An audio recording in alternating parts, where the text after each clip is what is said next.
అండి, welcome back to chef Virinchi. ఈరోజు మనం ఎంతో రుచిగా ఉండే పచ్చి కొబ్బరి కర్రీ తయారు చేసుకుందామండి.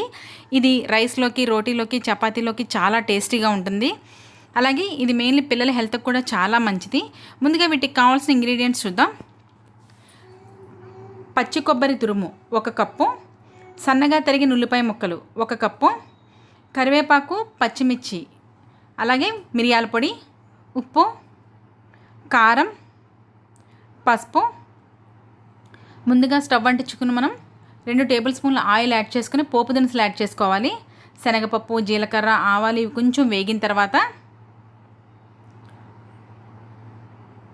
ఇలా కొంచెం వేగిన తర్వాత జీలకర్ర, కరివేపాకు ఇవన్నీ వేగిన తర్వాత పచ్చిమిర్చి వేగిన తర్వాత ఉల్లిపాయ ముక్కలు యాడ్ చేసుకుందాం. అలాగే ఈ ఛానల్ ఎవరైనా ఫస్ట్ టైం చూసినట్లయితే సబ్స్క్రైబ్ చేసుకోండి. ఇవి కొంచెం గోల్డెన్ కలర్ వేగిన తర్వాత సన్నగా తురిమిన కొబ్బరి తురుము వేసేసుకుని మొత్తం అంతా ఒకసారి మిక్స్ చేసుకోవాలి. ఇలాగా దీనికి ఫ్రెష్ కొబ్బరి అయితే కర్రీ చాలా టేస్టీగా ఉంటుందండి. ఇది ఇవి కొంచెం వేగిన తర్వాత ఉప్పు, పసుపు, కారం. దీనికి కారం కొంచెం తక్కువ యాడ్ చేసుకుని మిరియాల పొడి యాడ్ చేసుకుంటే బాగుంటుంది. ఇవి మొత్తం బాగా మిక్స్ చేసేసుకుని ఇవన్నీ ఇలా ఈ విధంగా మొత్తం మిక్స్ చేసేసుకున్న తర్వాత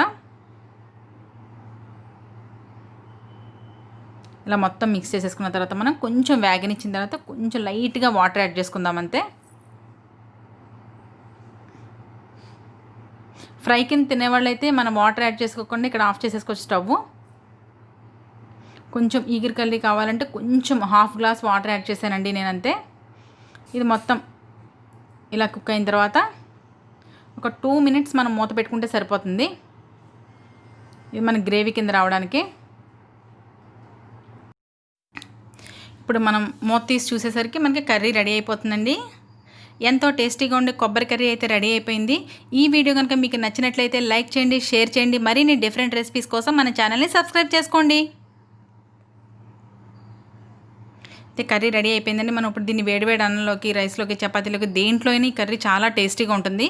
ఇప్పుడు మనకి ఇంకా స్పైసీ కావాలంటే మిరియాల పొడి ఇక్కడ యాడ్ చేశాను కొంచెం అంతే. ఈ రెసిపీని మీరు కూడా ఒకసారి తయారు చేసి నాకు కామెంట్ రూపంలో షేర్ చేయండి. And thanks for watching my videos.